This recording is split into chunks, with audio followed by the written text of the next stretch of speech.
नमस्कार विद्यार्थी मित्रांनो, मी एके सर तुमचं स्वागत करतो बायोकिरण या प्लॅटफॉर्मवरती. विद्यार्थी मित्रांनो, सध्या आपण डिस्कस करतोय रेस्पिरेशन अँड सर्क्युलेशन हा चॅप्टर आणि त्यामध्ये आज सगळ्यात इम्पॉर्टंट टॉपिक आपण डिस्कस करणार आहे तो म्हणजे सर्क्युलेशन इन ॲनिमल. विद्यार्थी मित्रांनो, हा जो चॅप्टर आहे तर तो स्टेट बोर्ड बरोबरच एमएसटी सीईटी आणि नीट या दोनही एक्झामसाठी खूप महत्वाचा आहे. विद्यार्थी मित्रांनो, आजचा जो टॉपिक आहे सर्क्युलेशन इन ॲनिमल हा जर तुम्हाला व्यवस्थित समजला तर पुढे जाऊन तुम्हाला ह्यूमन सर्क्युलेटरी सिस्टीम जी आहे तर ती व्यवस्थित समजणार आहे. त्यामुळे आजचा जो टॉपिक आहे तर तो व्यवस्थित बघा. जर पाठीमागचे व्हिडिओ जर तुम्ही बघितले नसेल तर प्लेलिस्ट मध्ये जाऊन ते व्हिडिओ सुद्धा तुम्ही बघू शकता. चला तर विद्यार्थी मित्रांनो, आजच्या या सेशनला लगेच सुरुवात करूया. Let start. So circulation in animal काय सांगितलंय बघा. सर्क्युलेशन इन ॲनिमल मध्ये so in higher animals, higher animal म्हणजे काय तर जे मल्टी सेल्युलर ॲनिमल आहेत तर त्यांना आपण हायर ॲनिमल्स म्हणतो. So circulation in higher animal circulation is carried out by special fluid, ज्याला आपण बॉडी फ्लुइड सुद्धा म्हणतो. स्पेशल फ्लुइड आहे that is the connective tissue known as a blood and lymph. Okay, so human मध्ये जर विचार केला किंवा हायर ॲनिमल मध्ये जर विचार केला तर जे काही स्पेशल फ्लुइड आहे, बॉडी फ्लुइड आहे तर ते आहे blood and lymph. Okay, so ब्लडला ट्रान्सपोर्ट करण्यासाठी असते ब्लड व्हॅस्क्युलर सिस्टीम. जसं की प्लांटमध्ये आपण ऑलरेडी डिस्कस केलं की प्लांटमध्ये काय असतं तर प्लांटमध्ये व्हॅस्क्युलर बंडल्स असतात किंवा व्हॅस्क्युलर सिस्टीम असते ज्यांच्यामध्ये झायलेम असेल, फ्लोएम असेल. त्याच पद्धतीने ॲनिमलमध्ये काय असतं तर ॲनिमलमध्ये असतं ब्लड व्हॅस्क्युलर सिस्टीम, ज्याच्यामध्ये येतात कॅपिलरीज येतात, त्याच्यानंतर त्याच्यामध्ये आर्टरीज येतात, वेन्स येतात. तर हे सगळ्यांचं मिळून म्हणजे थोडक्यात काय तर ब्लडला ट्रान्सपोर्ट करण्यासाठी असलेली जी पाईपलाईन असते तर तिला म्हटलं जातं ब्लड व्हॅस्क्युलर सिस्टीम. चला तर विद्यार्थी मित्रांनो, काय म्हटलं इथे बघा. Higher animals from annelida to chordate, annelida group पासून तर कॉर्डेटा ग्रुप पर्यंत have a special circulating fluid. प्रत्येकामध्ये काय असतं सर्क्युलेटिंग फ्लुइड असतं, द ब्लड. आणि काय असतं मॅक्झिमम ब्लड असतं which is pump to the tissues by the heart through the blood vessels. आणि त्याला पंप करण्याचं काम कोण करतं तर हार्ट करतं. कुठे पंप करतं तर ब्लड व्हेसल्स मध्ये डंप करतं. ओके, पंप करून डंप करतं. ओके, सो जनरली जे काही circulatory system blood vascular system असतात तर त्या दोन प्रकारच्या असतात बघा. पहिली जी ब्लड व्हॅस्क्युलर सिस्टीम आहे तर ती आहे ओपन सर्क्युलेशन टाईप. ओके, काय असतं ओपन सर्क्युलेशन असतं. आता ओपन सर्क्युलेशन म्हणजे काय तर इथे ब्लड कॅपिलरीज ज्या आहेत तर त्या अब्सेंट असतात. म्हणजे हार्ट तर आहे मात्र पाईपलाईन नाहीये. ओके, डायरेक्टली बॉडीमध्ये डंप केलं जातं, सो त्याला म्हटलं जातं ओपन सर्क्युलेशन. बघा, in animal having open circulation blood is circulated through the body cavities. कुठून ब्लड ट्रान्सपोर्ट होतं बॉडी कॅव्हिटी मधून होतं, त्यालाच म्हणलं जातं haemocoel. Haemo means blood, coel means cavity. So बॉडीमध्ये असलेल्या बॉडी कॅव्हिटी मधून ब्लड ट्रान्सपोर्ट होतं, सो त्याला म्हटलं जातं हिमोसिल और body cavity. So the visceral organ lies in the blood filled with cavity. Okay, जे विसरल ऑर्गन्स असतात तर ते या बॉडी कॅव्हिटीमध्ये फिट झालेले असतात. Okay, so exchange of material take place directly between blood and cells. आणि इथे काय होतं जे मटेरियल ट्रान्सपोर्ट करायचंय तर ते डायरेक्टली ब्लड मधून सेलमध्ये किंवा टिश्यू मध्ये डायरेक्टली एक्सचेंज केलं जातं. So the body the blood flows with low pressure and usually does not content any respiratory pigment like haemoglobin. Okay, यांच्यामध्ये काय असतं लो प्रेशर असतो. ओके, आणि याच्यामध्ये कुठलंही रेस्पिरेटरी पिगमेंट नसतं, जसं की हिमोग्लोबिन असतं हायर प्लांटमध्ये. यांच्यामध्ये मात्र काही हायर ॲनिमलमध्ये तर यांच्यामध्ये मात्र कुठलंही जे रेस्पिरेटरी पिगमेंट आहे तर ते ॲब्सेंट असतं. It is does not transport respiratory gases, आणि यांच्यामध्ये रेस्पिरेटरी गॅसेस सुद्धा ट्रान्सपोर्ट होत नाही. एक्झाम्पल ऑर्थोपोड्स, जे की 11th मध्ये आपण कॉक्रोच नावाचा चॅप्टर आपण ऑलरेडी डिस्कस केलाय, किंवा मोलुस्क असेल. सो यांच्यामध्ये असते open circulation. Okay, so next आहे क्लोज सर्क्युलेशन. ओके, सेकंड जो टाइप आहे it is the close circulation. आता क्लोज सर्क्युलेशन काय आहे बघा. So in all the vertebrates, specifically vertebrates मध्ये किंवा हायर मोलुस्क असेल किंवा अॅनिलिड्स असेल तर यांच्यामध्ये ब्लड जो आहे तर तो सर्क्युलेशन करण्यासाठी बॉडीमध्ये एक ब्लड व्हेसलचं नेटवर्क असतं. ओके, बघा इथे दिलेलं आहे blood is circulated all over the body through the network of blood vessels. So इथे काय आहे, ब्लड व्हेसलचं नेटवर्क आहे. In this type of circulation blood flow within the blood vessels. Okay, blood जे फ्लो होतं तर ते ब्लड फ्लोच्या आतमधून होतं. Okay, within the blood vessels, does not come in directly contact with the cells and body tissues. Directly contact येत नाही cells किंवा बॉडी टिश्यू बरोबर. Okay, so exchange of material between blood and body tissues is through the intermediate fluid called as a lymph. आणि मग directly contact येत नाही तर कोणीतरी कॉन्टॅक्ट करणारा पाहिजे. मग ब्लड आणि टिश्यू किंवा सेल यांच्यामध्ये इंटरमिडिएट म्हणून काम करणारा कोण असतो, तर तो असतो lymph. So blood flow with a high pressure, इथे हाय ब्लड प्रेशर असतो. It content respiratory pigment like haemoglobin. यांच्यामध्ये रेस्पिरेटरी पिगमेंट हिमोग्लोबिन सुद्धा असतो, जो की गॅसेस, रेस्पिरेटरी गॅसेस कॅरी करतो for transportation of respiratory gases. Okay, haemoglobin बद्दल पुढे गेल्यानंतर आपण डिटेलमध्ये बघूच. तर ऍटलिस्ट एवढं तरी माहिती पाहिजे की ब्लडमध्ये ऍक्च्युली ब्लडला कलर सुद्धा या हिमोग्लोबिनमुळेच येतो. ओके, जर ऑक्सी हिमोग्लोबिन असेल तर त्याचा कलर रेड असतो, मात्र डिऑक्सी हिमोग्लोबिन असेल तर त्याचा कलर डार्क किंवा ब्ल्यूइश व्हायला लागतो.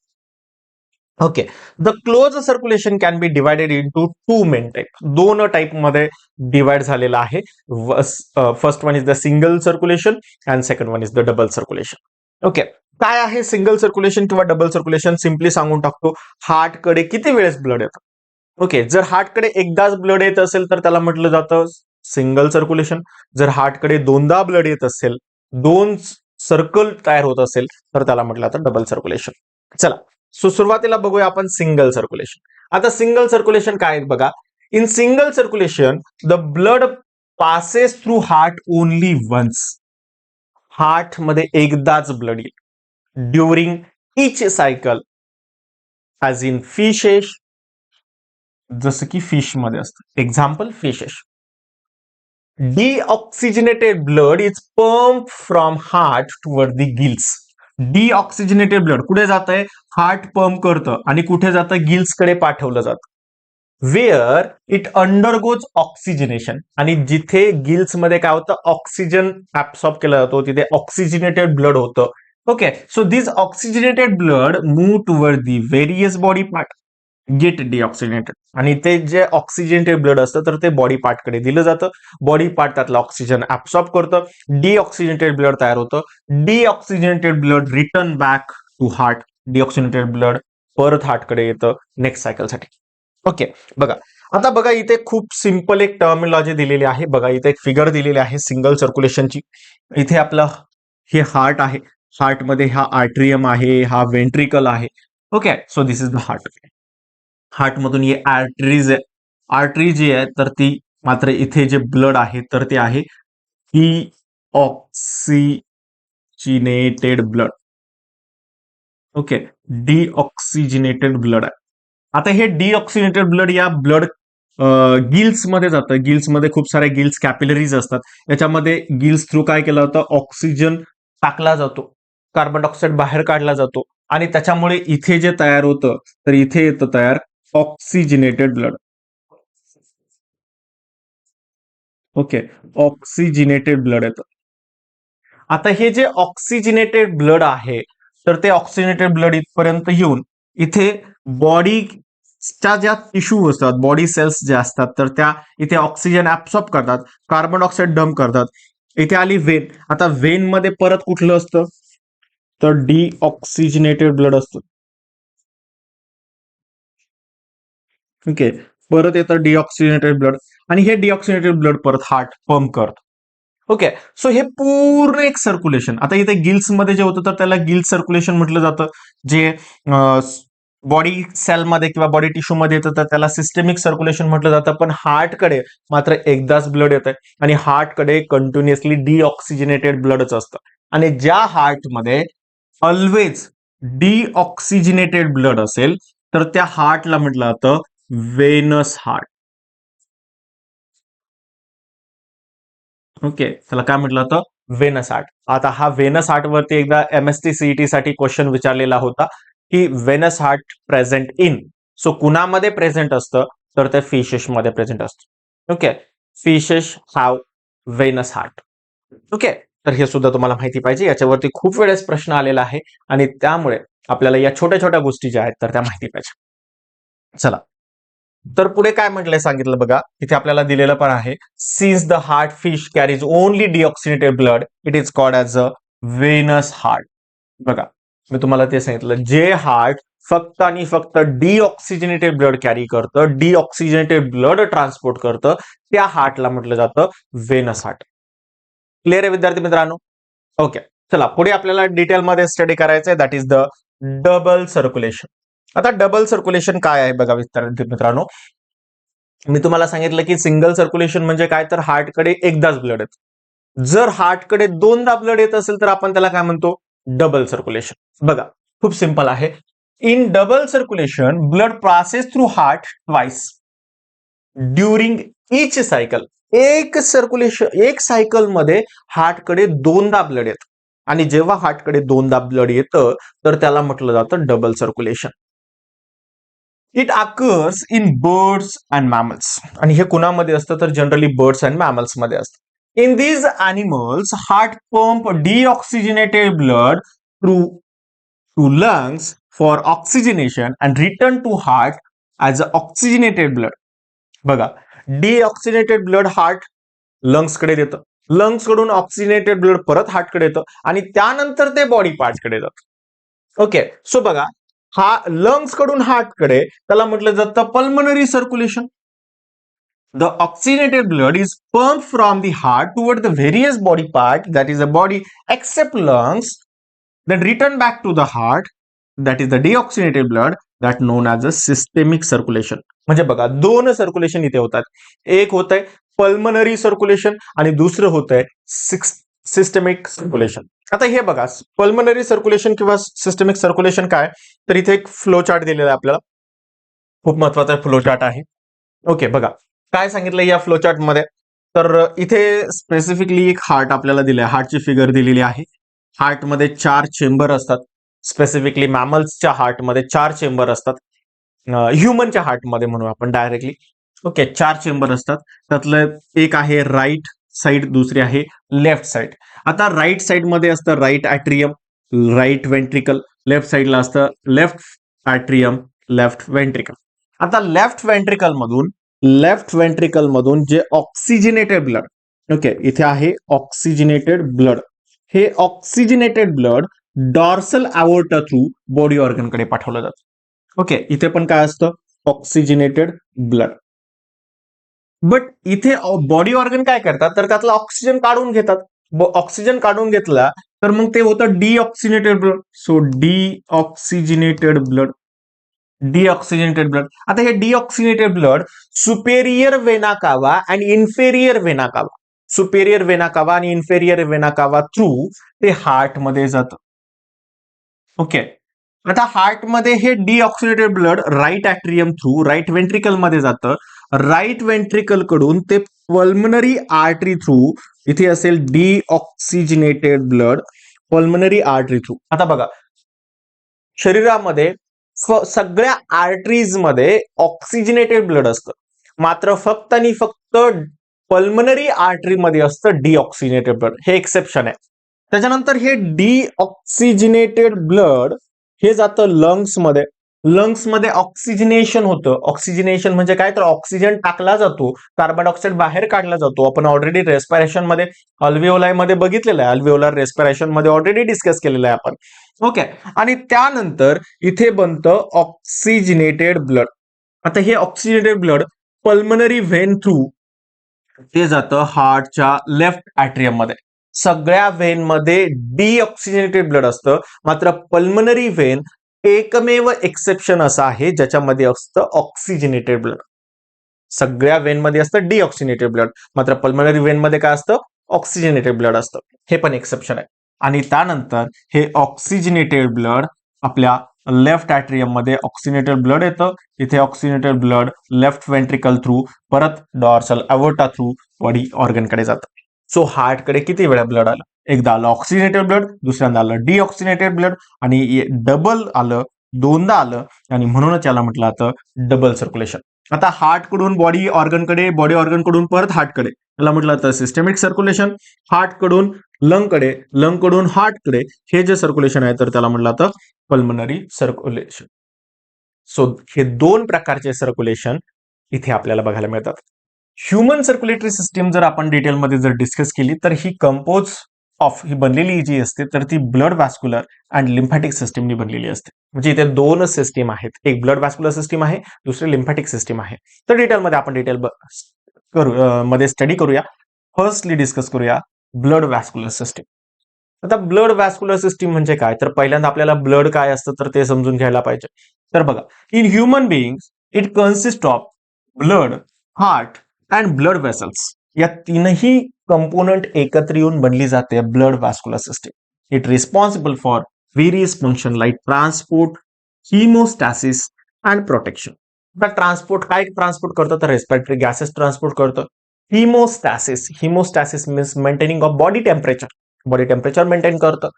अँड प्रोटेक्शन, आपल्या शरीराचं प्रोटेक्शन म्हणजे संरक्षण सुद्धा करतं. चला, काय आहे पुढे दिलेलं तर डिटेलमध्ये आपण डिटेलमध्ये डिस्कस करूया. सगळ्यात महत्वाचं आपण डिस्कस करूया ते म्हणजे blood, composition of blood. Okay, and there coagulation. ब्लडचं कंपोजिशन काय आहे, कोयागुलेशन त्यांचं काय आहे. Okay, blood composition. So study of blood is called as a haematology. Okay, blood ज्या ब्रांचमध्ये स्टडी केलं जातं तर त्या ब्रांचला म्हटलं जातं haematology. And average adult has near about 4 to 6 litre of blood. जर नॉर्मल अडल्ट जर बघितला, ह्युमन अडल्ट जर बघितला तर त्याच्यामध्ये 4 ते 6 लिटर ब्लड असतं. It is red colour, fluid connective tissue. खूप महत्वाचा आहे, it is the fluid connective tissue. Okay, blood it is not only fluid, it is the connective tissue, fluid connective tissue derived from embryonic mesoderm. आणि आपण second चॅप्टरमध्ये already discuss केलंय की आपला germ जो आहे तर तो 3 लेअरनी बनलेला आहे. Okay, ectoderm, mesoderm, endoderm. तर त्यातला मेसोडर्म जो आहे एम्ब्रियोनिक लेअर, तर त्या मेसोडर्मल ओरिजिन पासून या फ्लुइड कनेक्टिव्ह टिश्यू बनलेले आहेत, म्हणजे ब्लड बनलेला आहे. It is slightly alkaline. त्याचा पीएच जो असतो, ब्लडचा पीएच जो असतो तर तो असतो 7.4. स्लाइटली अल्कलाइन, अल्कलाइन पीएच असतो. किती? 7.4. सो त्याची जी टेस्ट असते तर ती सॉल्टी असते आणि त्याचं विस्कस फ्लुइडी नेचर असतं. It heavier than the water. वॉटरपेक्षा थोडंसं जड आहे. It has 2 main component. ब्लडमध्ये 2 मेन कॉम्पोनंट असतात. एक असतं फ्लुइड प्लाझ्मा, जे की 55% असतं. And second one is the form element, that is the blood cell, ज्याचं अमाऊंट असतं 44%. सो 54% काय आहे? Blood plasma, 55%. And blood cells किती आहेत? 44%.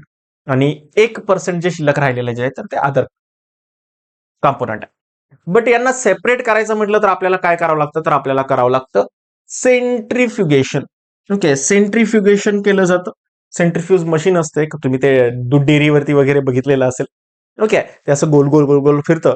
गोल गोल फिरल्यामुळे तिथे सेंट्रिपेटल फोर्स तयार होतो आणि सेंट्रिपेटल फोर्स तयार झाल्यामुळे जे काही ब्लड सेल असतात तर त्या खाली जाऊन बसतात त्या ग्लास ट्यूबमध्ये आणि प्लाझ्मा जो आहे तर तो वरती असतो.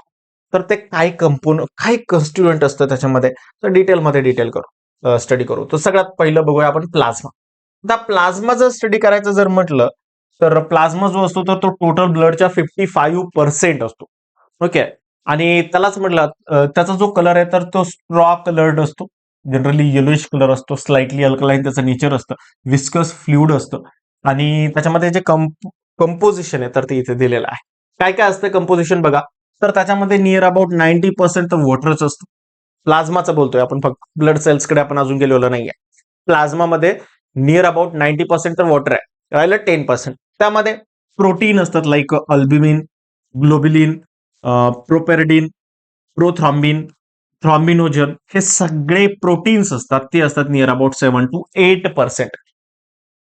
त्याच्यानंतर असतं इनऑर्गॅनिक सॉल्ट. काही इनऑर्गॅनिक सॉल्ट असतात जसं की sodium, potassium, magnesium, calcium, ferrous, manganese, chlorine, then bicarbonate, then potassium oxide. So हे सगळे जे आहेत तर हे काय असतात तर हे इनऑर्गॅनिक सॉल्ट असतात आणि हे असतात नियर अबाउट 1%. ओके. देन काही अदर मटेरियल पण असतं. अदर मटेरियल जे असतं तर ते असतं नियर अबाउट 1 to 2%. या 1 to 2% मध्ये जे अदर मटेरियल मध्ये काय काय येतं तर फूड येतं, ग्लुकोज असतं ब्लडमध्ये, अमिनो ऍसिड्स असतात, फॅटी ऍसिड्स असतात, ट्रायग्लिसराइड्स असतात. देन काही वेस्ट मटेरियल सुद्धा असतं like urea, uric acid, creatinine वगैरे. ओके. देन काही रेग्युलेटर्स पण असतात ज्याला आपण हार्मोन्स म्हणतो, तर हार्मोन्स असतात, एन्झाईम्स असतात, विटॅमिन्स असतात. काही अँटी कोयागुलंट असतात. अँटी कोयागुलंट म्हणजे काय तर ब्लडला न गोठून देणारे. कारण ब्लड आपल्याला माहिती आहे, ब्लड हवेच्या कॉन्टॅक्टमध्ये आलं की ते गोठतं. ओके. कुठे जखम झाली की ते गोठतं. ओके. हे गोठतं का? बिकॉज त्यामध्ये असतात कोयागुलंट्स. ओके. पण कोयागुलंट्स कधी कन्वर्ट होतात? जेव्हा त्याचा इयर सोबत कॉन्टॅक्ट येईल तेव्हा. ते असतात अँटी कोयागुलंट, जे की ब्लडला कोयागुलेशन होऊ देत नाही, आणि ते असतात known as a heparin. Heparin नावाचा अँटी कोयागुलंट सुद्धा असतो. Then cholesterol and antibodies. आता कोलेस्ट्रॉलला आपण खूप सारं बदनाम करून टाकलेलं आहे, बट तर दोन प्रकारचे कोलेस्ट्रॉल असतात. एक बॅड कोलेस्ट्रॉल असतं, दुसरं गुड कोलेस्ट्रॉल असतं. बॅड कोलेस्ट्रॉलला म्हटलं जातं LDL, that is the low density lipoprotein, आणि गुड कोलेस्ट्रॉलला म्हटलं जातं HDL, that is the high density lipoprotein. Then काही असतात डिझॉल्व गॅसेस. आता डिझॉल्व गॅसेसमध्ये येतात oxygen, carbon dioxide and nitrogen. So हे सगळं जे काही कंटेंट आहे तर हे असतं प्लाझ्मामध्ये. ओके. सो हा असतो पेल येलो कलरचा ब्लड प्लाझ्मा. त्याच्यानंतर जे काही फॉर्म इलेमेंट असतात तर त्याच्यामध्ये स्पेसिफिकली येतात ब्लड सेल्स. ब्लड सेल्स कुठल्या कुठल्या असतात? ओके, बघा. तर blood cells that is produce in the body are collectively called as a form element. आणि सगळ्या ब्लड सेल्सला एकत्रितपणे फॉर्म इलेमेंट म्हटलं जातं. Human blood contain 3 types of form element, that is the blood cells. कुठल्या कुठल्या ब्लड सेल्स असतात? तर सगळ्यात पहिली असते red blood corpuscle, that is also known as red blood cell, that is the RBC. Then second one is the white blood corpuscles or white blood cell, it is also known as WBC. And third one is the platelet. So RBC ला म्हटलं जातं erythrocytes, white blood cells ला म्हटलं जातं that is the WBC ला म्हटलं जातं leucocytes, and प्लेटलेटला म्हटलं जातं थ्रॉम्बोसाइट्स. सो अशा 3 प्रकारच्या ब्लड सेल्स आपल्या ब्लड मध्ये असतात. ओके. तर एक एक डिटेलमध्ये डिस्कस करूया. सगळ्यात पहिल्यांदा दिलेली आहे रेड ब्लड कार्पस्कल और रेड ब्लड सेल्स, और it is also known as erythrocytes. Okay. So red blood cell, erythrocytes are the more abundant cell in the human body. RBC जे असतात तर त्या खूप जास्त असतात. दे आर, त्यांचा शेप जो आहे तर तो सर्क्युलर आहे, biconcave and enucleated. Enucleated म्हणजे न्यूक्लियस त्यांच्यामध्ये प्रेझेंट नाहीये. मात्र इथे पण 2 एक्सेप्शन आहे. 2 मॅमल्स असे आहेत की ज्यांच्यामध्ये न्यूक्लिएटेड आरबीसी असते. एक म्हणजे कॅमल आणि दुसरं लामा. बघा, कॅमल अँड लामा ते आर न्यूक्लिएटेड आरबीसी, म्हणजे यांच्या आरबीसी मध्ये न्यूक्लियस असतो. बाकीच्या कुठल्याही मॅमल्स मध्ये किंवा मॅमलच्या आरबीसी मध्ये न्यूक्लियस नाहीये. ओके. भरपूर लोकांचा क्वेश्चन असतो की सर मग यांच्यामध्ये आरबीसी मध्ये न्यूक्लियस नाहीये तर मग यांच्यामध्ये बाकीचे सेल ऑर्गेनल असतील का? तर नाही विद्यार्थी मित्रांनो, कुठलेही सेल ऑर्गेनल्स यांच्यामध्ये नसतात. हा, एक काही बुक मध्ये तर असं दिलेलं आहे की इमॅच्युअर आरबीसी मध्ये मध्ये मात्र न्यूक्लियस असतो. मात्र जसं जसं त्या मॅच्युअर होत जाते तर त्याच्यानंतर त्यातला न्यूक्लियस सुद्धा डिजनरेट होऊन जातो. मग काही विद्यार्थी विचारतात की सर मग यांना फूड कसं मिळतं? तर बघा विद्यार्थी मित्रांनो, ब्लड मध्ये ब्लड ग्लुकोज असतं आणि ब्लड ग्लुकोज पासून हे ग्लायकॉलिसिस करतात. ग्लायकॉलिसिस थ्रू यांना एटीपी मिळत असते, म्हणजे एनर्जी मिळत असते. Because ATP is the energy currency. आणि एका ग्लायकोलिसिस सायकलमध्ये 2 एटीपी बनत असतात आणि ग्लायकोलिसिस थ्रूच हे काय करतात तर एनर्जी मिळवत असतात. चला पुढे काय दिलेलं आहे बघा.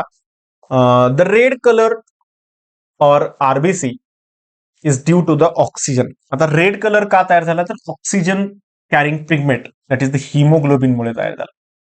ओके. रेड कलर जो आहे तर तो हिमोग्लोबिनमुळे आहे. इन दिअर सायटोप्लाझम, सायटोप्लाझम मध्ये हिमोग्लोबिन असतं. In male, their average number of about 5.1 to 5.8 million per cubic millimeter. Okay, or per mu liter. Near about 5.1 to 5.8 million per mu cubic millimeter. एवढे number हा normal adult mail मध्ये, human mail मध्ये असतो. तर female मध्ये जर विचार जर केला तर 4.3 to 5.2 million per cubic millimetre एवढं आरबीसीचा नंबर एक नॉर्मल अडल्ट फिमेल मध्ये असतो. So this is the total RBC count. यालाच म्हटलं तर total RBC count. The average life span of RBC that is the 120 days. Normal life span जे आहे आरबीसीचं, तर ते एक आरबीसी जी जगते तर ती जगते near about 120 days. The process of formation of RBC is called as erythropoiesis. जे सिंथेसिस होतं आरबीसीचं, फॉर्मेशनची जी प्रोसेस आहे आरबीसीची, सो तिला म्हटलं तर इरिथ्रोपोएसिस.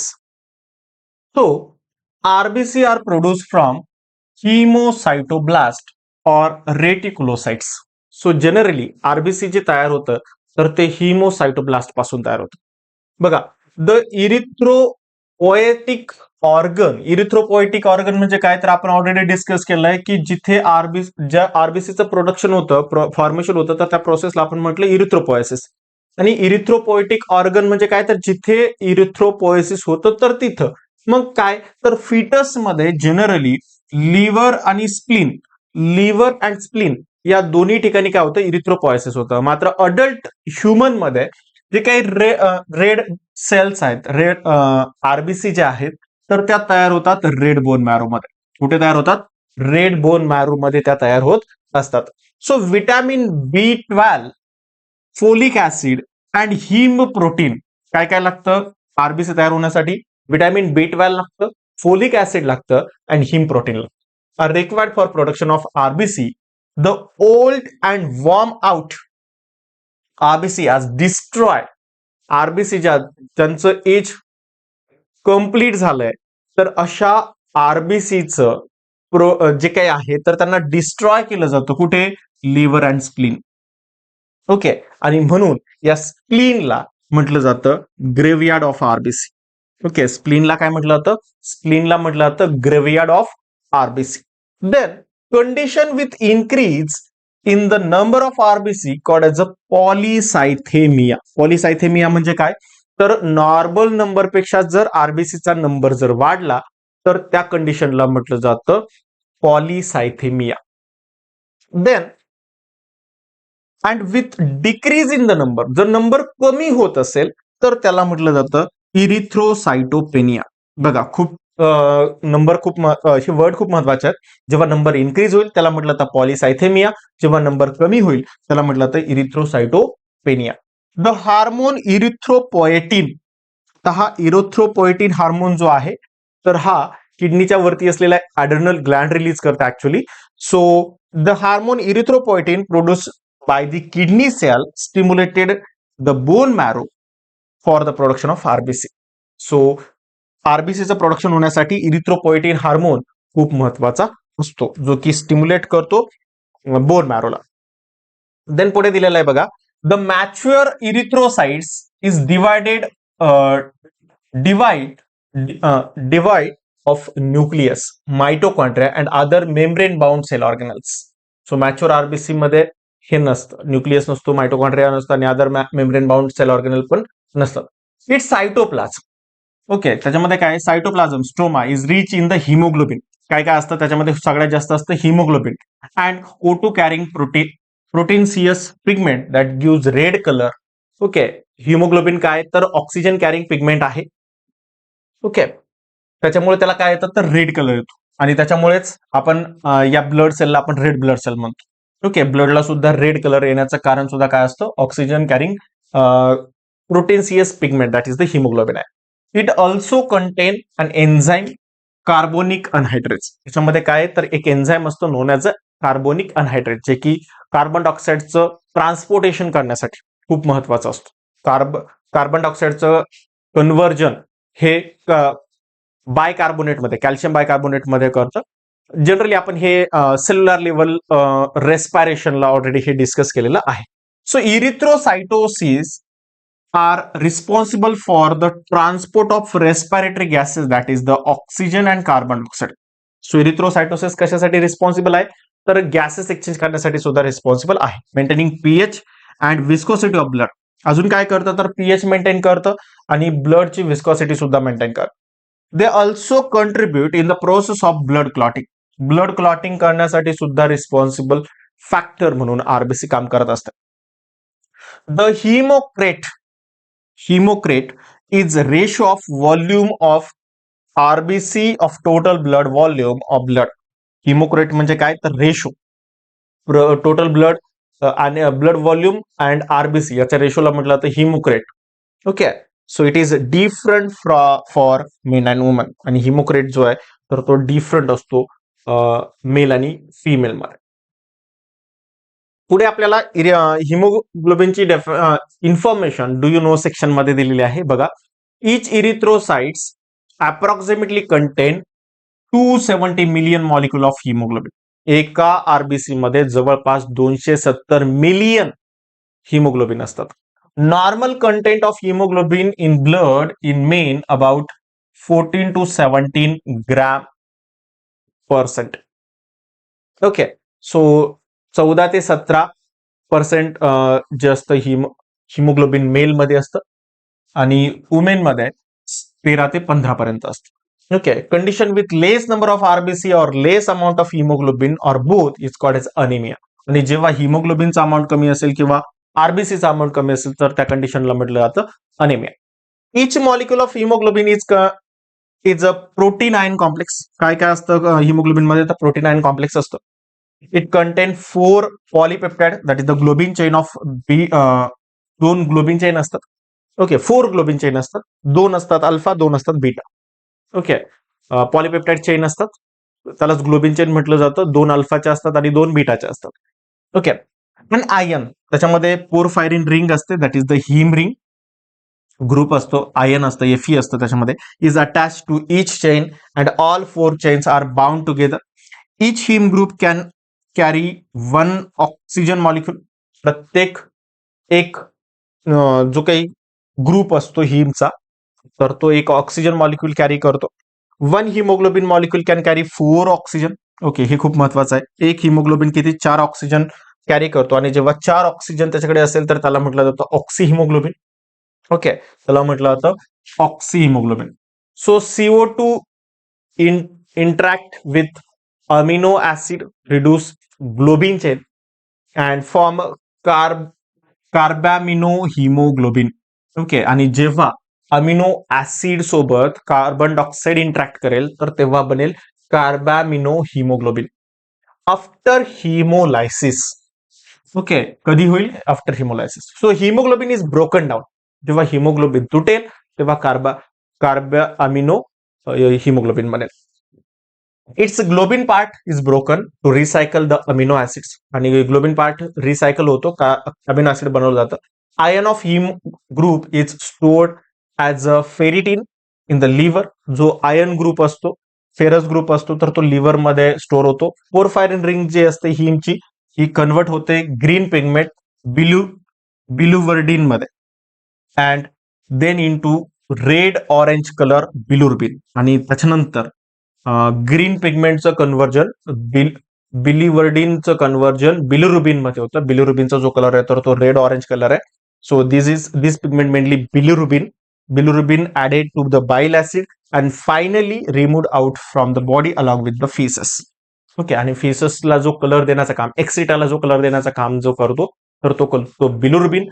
आणि या बिलिरुबिनमुळे काय होतं तर बिलिरुबिनमुळे कलर येतो एक्सिटाला. ओके, तर हे सुद्धा आपल्याला माहिती पाहिजे.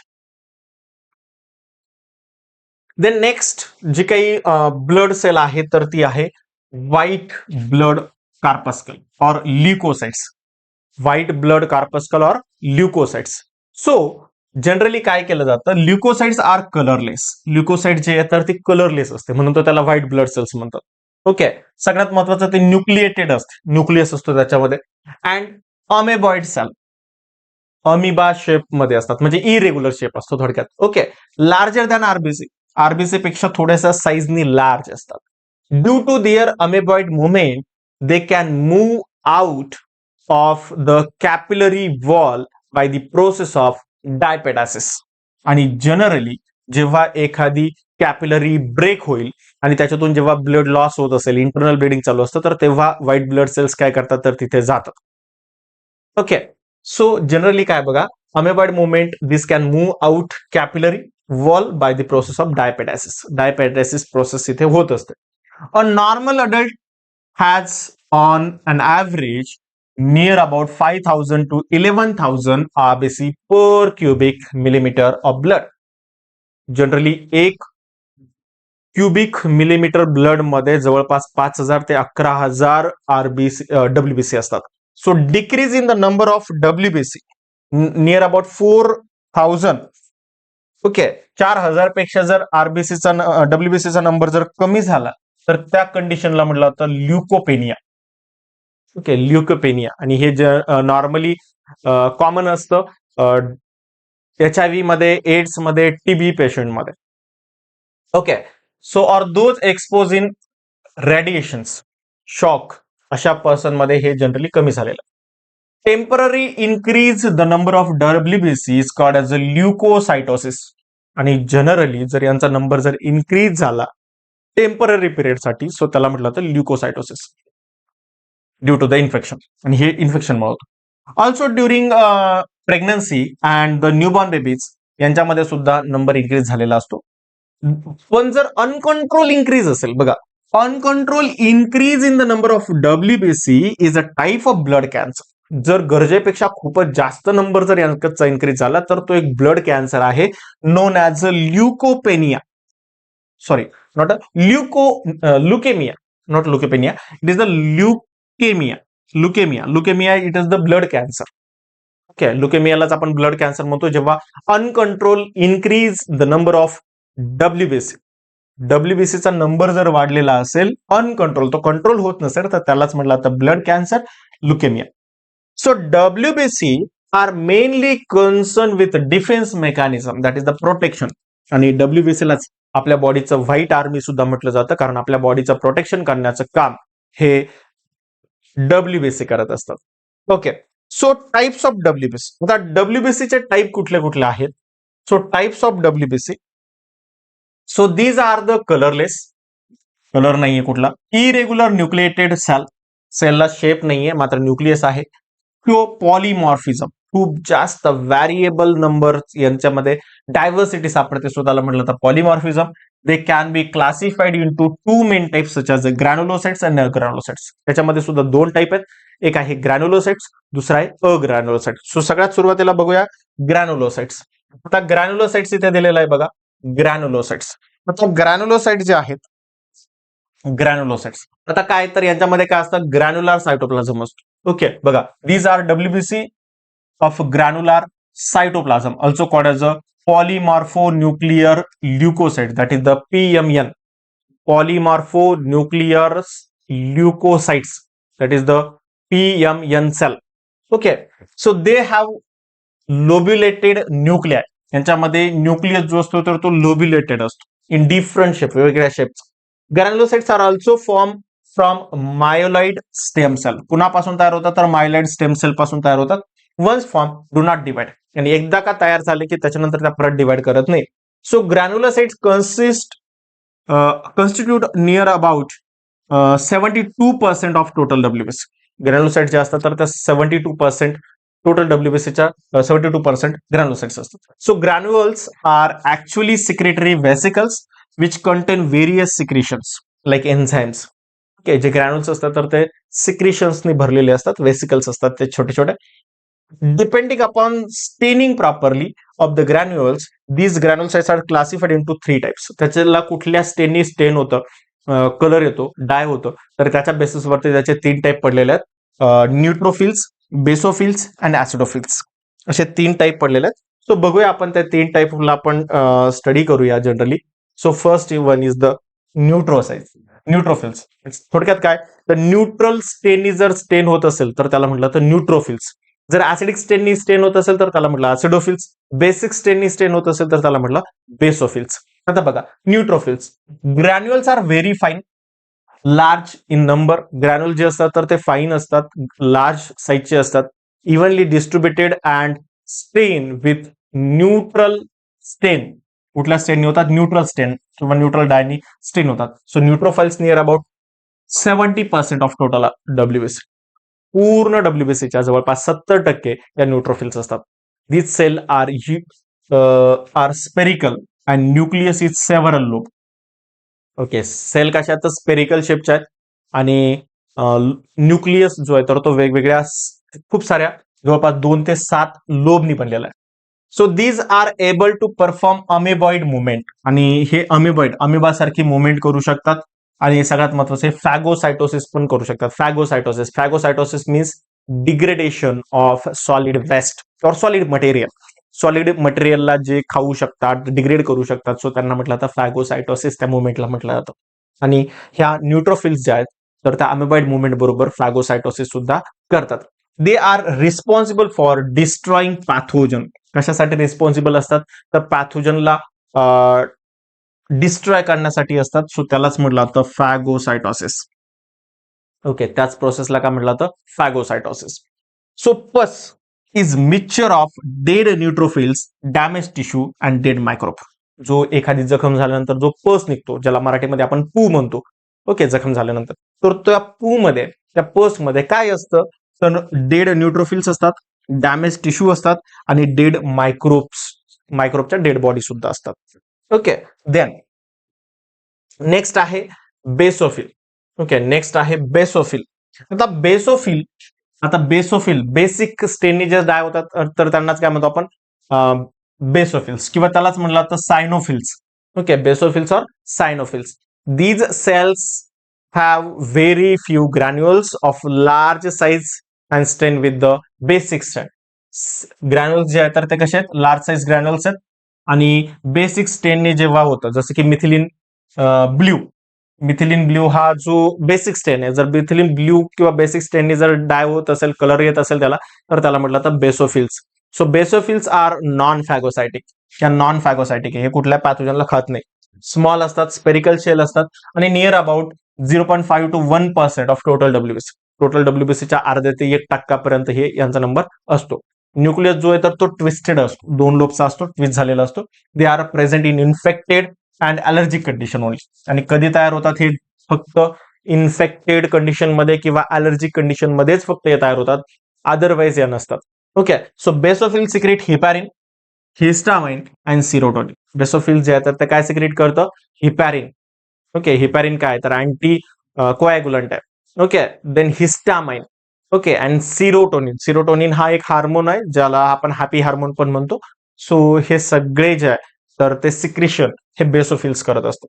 देन थर्ड जे सेल आहे ग्रॅन्युलोसाइट्स मध्ये, तर ती आहे इओसिनोफिल्स, किंवा त्यालाच म्हटलं तर ऍसिडोफिल्स. आता याच्या नावातच ऍसिडोफिल्स. ऍसिडोफिल्स म्हणजे काय? तर ऍसिडिक स्टेननी डाय होत असेल तर त्याला म्हटलं तर ऍसिडोफिल्स. बघा, ऍसिडोफिल्स content लायसोझोमल granules.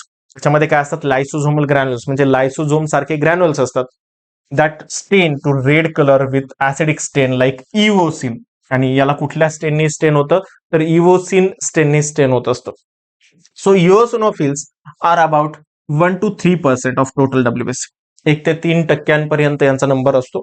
Nucleus is bilobed, 2 लोबनी बनलेला असतो nucleus. They destroy antigen antibody complex. काय करतं हे? तर अँटीजन अँटीबॉडी कॉम्प्लेक्स डिस्ट्रॉय करतं by the phagocytosis. Okay, antigen antibody complex आहे तर त्याला डिस्ट्रॉय करण्याचं काम इओसिनोफिल्स किंवा ऍसिडोफिल्स करत असतो. So their number increases in allergic condition. यांचा नंबर कधी वाढतो? तर ॲलर्जिक कंडिशन मध्ये वाढतो. दे शो अँटीहिस्टामिनिक प्रॉपर्टी, आणि यांच्यामध्ये अँटीहिस्टामिनिक प्रॉपर्टी असतात. They are also responsible for detoxification. Okay, detoxification as they produce antitoxins. So detoxification करण्याचं काम सुद्धा हे करत असतं, अँटीटॉक्झिन रिलीज करून. बघा इथे फिगर दिलेल्या आहेत सगळ्या. ही फिगर जी आहे तर ती मल्टिपल लोब असलेले न्यूक्लियस आहे, दॅट इज द न्यूट्रोफिल्स. इथे न्यूक्लियस जो आहे तर तो ट्विस्ट झालेला आहे, so that is the basophils. आणि इथे जो आहे तर तो बायलोब स्ट्रक्चरनी न्यूक्लियस बनलेला आहे, so that is the eosinophils. त्याच्यानंतर काही 2 प्रकारच्या अग्रॅन्युलोसाइट्स पण आहेत. एक आहे लिम्फोसाइट्स आणि दुसरा आहे मोनोसाइट्स. लिम्फोसाइट छोटा असतो, मात्र न्यूक्लियस लार्ज असतो.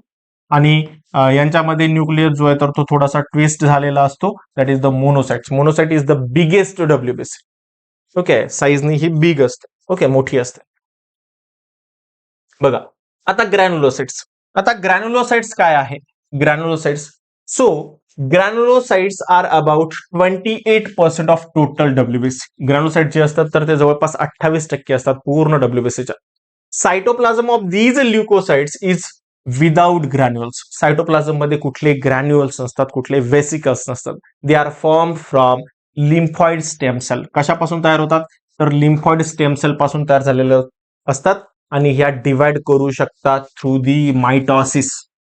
ओके, या डिवाइड करू शकतात, can be divide by mitosis. Mitosis that means the equational type of cell division. आणि ऑलरेडी आपण हा सेल डिव्हिजनच्या चॅप्टरमध्ये सगळं डिवाइड केलेलं आहे, सगळं स्टडी केलेलं आहे 11th मध्ये. Okay, so nuclei is granulocytes are large in size but are not lobated like granulocytes. Okay, granulocyte सारखे त्याच्यामध्ये लोब्युलेटेड न्यूक्लियस नसतात. मात्र न्यूक्लियस जे तर ते मोठे असतात.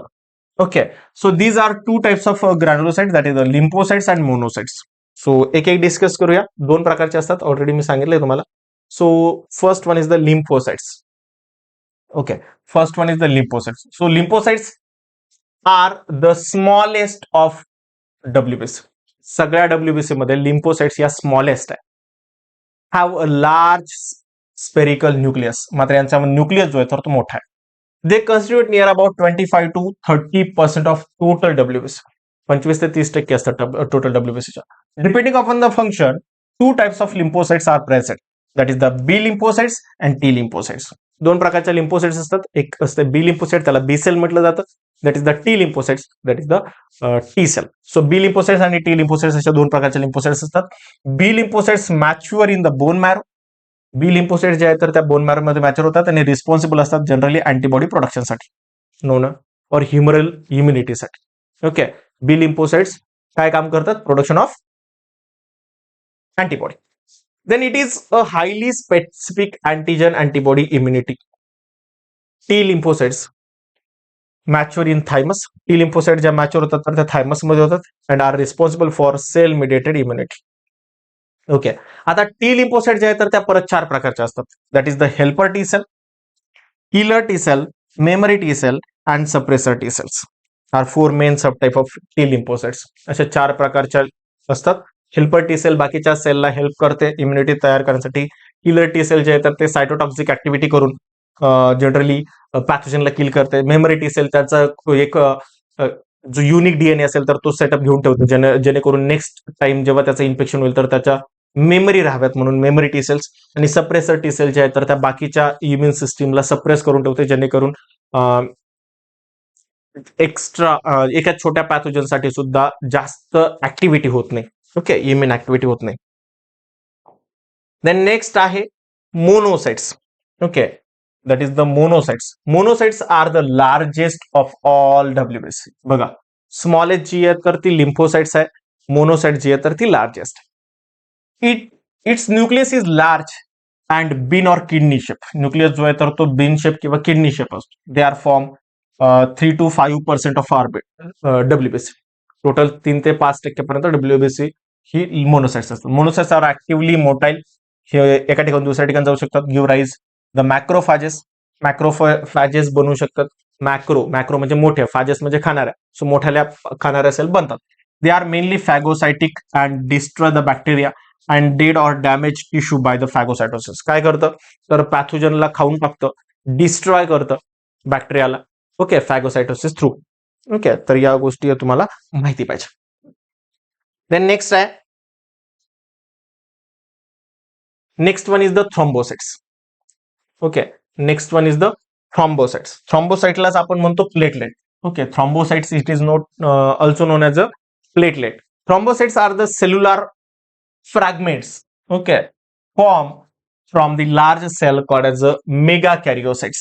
आणि थ्रोम्बोसाइट जे आहेत तर त्या कशापासून बनल्या जातात तर मेगाकॅरियोसाइट्स पासून बनल्या जातात. So these are produce in bone marrow. कुठे तयार होतात तर बोन मॅरो मध्ये तयार होतात. They are very small oval shape fragment without nucleus. Okay, small असतात, उहोल शेपचे असतात, फ्रॅगमेंट्स असतात, पण त्याच्यामध्ये न्यूक्लियस नसतो. Normal count of thrombocytes in human body near about 2.5 to 4.5 lakh per cubic M of blood. 1 cubic mm blood मध्ये near about या 2.5 ते 4.5 म्हणजे 2.5 ते 4.5 लाख पर्यंत ह्या असतात. Okay, if the number of thrombocyte decreases then the normal condition is called as a thrombocytopenia. जर normal condition पेक्षा जर यांचा नंबर जर कमी झालेला असेल तर त्याला म्हटलं जातं थ्रॉम्बोसाइटोपेनिया. दिस कंडिशन कॉजेस इंटरनल ब्लिडिंग. आणि हे का होतं? Because of internal bleeding. त्यालाच म्हटलं जातं हिमोरेज. हिमोरेजलाच म्हटलं जातं internal bleeding. So platelet secrete platelet factor which are essential for blood clotting. Platelet कशासाठी रिस्पॉन्सिबल असतो? तर ब्लड क्लॉटिंग साठी रिस्पॉन्सिबल असतो. They also seal rupture blood vessels. हे काय करतं? तर ब्लड वेसल ज्या रप्चर झालेल्या आहेत, तुटलेल्या आहेत, होल पडलेला आहे, तर अशा जे काही ब्लड वेसल्स असेल तर त्याला सील करण्याचं काम करतं bye formation of platelet plug किंवा थ्रॉम्बस तयार करतात. आणि ज्या तुटलेल्या फुटलेल्या ब्लड वेसल्स असतात तर त्यांना सील करण्याचं काम करतात. They also secrete serotonin. Okay, serotonin secrete करतं as a local vasoconstrictor. Vessels जे आहेत तर त्याला कॉन्स्ट्रिक्ट करण्याचे काम हे सिरोटोनिन करतं. आणि सिरोटोनिन सिक्रेट करण्याचे काम कोण करतं? थ्रॉम्बोसाइट्स किंवा प्लेटलेट करतात. ओके, इथे एक फिगर आपल्याला दिलेली आहे बघा. त्याच्यामध्ये काही डब्ल्यूबीसी आहेत, काही आरबीसी आहेत, काही प्लेटलेट आहेत. प्लेटलेटचा साईज कमी असते. ओके, देन नेक्स्ट आहे blood clotting and coagulation of blood. आता ब्लडचं क्लॉटिंग कसं होतं किंवा ब्लडचं कोॲग्युलेशन कसं होतं तर हे आपल्याला इथे दिलेलं आहे बघा. So clotting or coagulation is the process of converting the liquid blood into the solid form. म्हणजे जे ब्लड आहे तर ते नॉर्मली लिक्विड फॉर्म मध्ये असतं, मात्र ते सॉलिड बनवण्याचं काम त्यालाच म्हटलं तर coagulation of blood. So this process may initiated by the contact of blood with any foreign surface. Intrinsic process. Okay, generally कुठल्याही फॉरेन पार्टिकल सोबत जेव्हा कॉन्टॅक्ट होईल ब्लडचा तर तेव्हा ही प्रोसेस स्टार्ट होते. Or with damage tissue that is the extrinsic process. So intrinsic or extrinsic process involve interaction of various substances called as a clotting factor. आणि intrinsic process असो किंवा extrinsic process असो याची काय होतं? तो क्लोटिंग फॅक्टर स्टार्ट होतात by the stepwise or cascade mechanism. तर स्टेप वाईज म्हणजे मल्टिपल रिएक्शन असेल तर त्याला म्हटलं तर कॅस्केड किंवा आपण पाथवे म्हणतो त्याला. काय होतं बघा. So there are all 12 clotting factors number from 1 to 12. 12 clotting factor आहेत जवळपास 1 पासून तर 13 पर्यंत. मात्र त्यातला जो एक आहे 6 फॅक्टर हा जो आहे तर is not in active use. Factor 6 जो आहे तर तो यूज होत नाही. बाकीचे सगळे 1 पासून तर 13 पर्यंत सगळे ब्लड क्लॉटिंग फॅक्टर आहेत. So interaction of these factor in cascade manner lead to the formation of enzyme thrombin. आणि याला लीड करण्याचं काम कोण करतं? थ्रॉम्बिन हा एन्झाईम करतो. So thromboplastin help in the formation of enzyme prothrombinase. आता थ्रॉम्बोप्लास्टिन बनवण्यासाठी कोण मदत करतो? तर एन्झाईम प्रोथ्रॉम्बिनेज मदत करतो. So this enzyme inactivate heparin. हा हिपॅरिनला इनऍक्टिव्ह करतो कारण हिपॅरिन अँटीकोॲग्युलंट आहे. हिपॅरिनला इनऍक्टिव्ह करतो. आणि it also convert inactive prothrombin into the active thrombin. आणि हा प्रोथ्रॉम्बिनेज काय करतो? सगळ्यात पहिल्यांदा हिपॅरिनला इनऍक्टिव्ह करतो आणि प्रोथ्रॉम्बिनचं कन्व्हर्जन थ्रॉम्बिन मध्ये करतो. आता प्रोथ्रॉम्बिनचं कन्व्हर्जन थ्रॉम्बिन मध्ये केलं का ऍक्टिव्ह होतो. Thrombin convert soluble blood protein fibrinogen. Okay, आणि थ्रॉम्बिन काय करतो? ब्लड प्रोटीनला थ्रॉम्बिनोजनचं कन्व्हर्जन इनसोल्युबल फायब्रिन मध्ये करतो. ओके, फायब्रिनोजनचं कन्व्हर्जन इन फायब्रिन मध्ये करतो. So fibrin form mesh in which platelet and other blood cells are trapped to form the clot. आणि फायब्रिन काय करतो? तर बाकीच्या ब्लड सेलला एका ठिकाणी क्लॉट करतो, एका ठिकाणी कलेक्ट करतो, मॅश करतो आणि तिथे काय करतो? तर क्लॉट फॉर्म करतो. So blood clotting occurs shown in the following flow chart. बघा इथे फ्लो चार्ट मध्ये दिलेला आहे. बघा इथे दिलेलं आहे. काय दिलं? तर एक्सट्रिन्सिक पाथवे किंवा इंट्रेन्सिक पाथवे. इकडे काय होईल? इंट्रेन्सिक पाथवे कसा तयार होईल? Damage to the blood vessel. Blood वेसलला डॅमेज करेल. एक्सट्रिन्सिक पाथवे काय करेल? Damage to tissue outside the vessel, वेसलच्या टिश्यूला डॅमेज करेल. आता टिश्यू एक तर थ्रॉम्बोप्लास्टिन रिलीज करेल किंवा cascade through clotting factor release होतील आणि याच्यामुळे काय होईल, इनऍक्टिव्हेट असलेला जो फॅक्टर एक्स असेल, ठीक आहे, आता फॅक्टर एक्स म्हणजे फॅक्टर 10. आता याच्यामध्ये काय असेल, फॅक्टर 1 पासून तर फॅक्टर 13 पर्यंत असेल, त्यातलं फक्त 6 फॅक्टर नाही आहे. ओके, तर सपोज आता 10 फॅक्टर ऍक्टिव्हेट झाला, ऍक्टिव्हेट 10 फॅक्टर झाला की तो काय करतो, प्रोथ्रॉम्बिनचं कन्व्हर्जन थ्रॉम्बिन मध्ये करतो आणि थ्रॉम्बिन एकदा बनला की त्याच्यापासून फायब्रिनोजनचं कन्व्हर्जन फायब्रिन मध्ये होतं आणि फायब्रिन एकदा बनला की फायब्रिन काय करतो, ब्लड क्लॉट करतो. तर हा पूर्ण कॅस्केड आहे, पूर्ण पाथवे जो आहे तर तो तुम्हाला व्यवस्थित माहिती पाहिजे. तर विद्यार्थी मित्रांनो, आजच्या या सेशनमध्ये आपण blood plasma total blood element जे आहे तर ते आपण डिटेलमध्ये स्टडी केलेले आहेत. नेक्स्ट लेक्चरला आपण ह्युमन हार्ट बद्दल इन्फॉर्मेशन बघणार आहे. विद्यार्थी मित्रांनो, तुम्हाला हे जर लेक्चर आवडलं असेल तर व्हिडिओला लाईक करा, कमेंट करा, तुमच्या फ्रेंड सोबत शेअर करा आणि चॅनलला सबस्क्राईब केलेलं नसेल तर चॅनलला सबस्क्राईब करा. भेटूया परत नेक्स्ट व्हिडिओमध्ये. तोपर्यंत bye bye, happy learning, take care.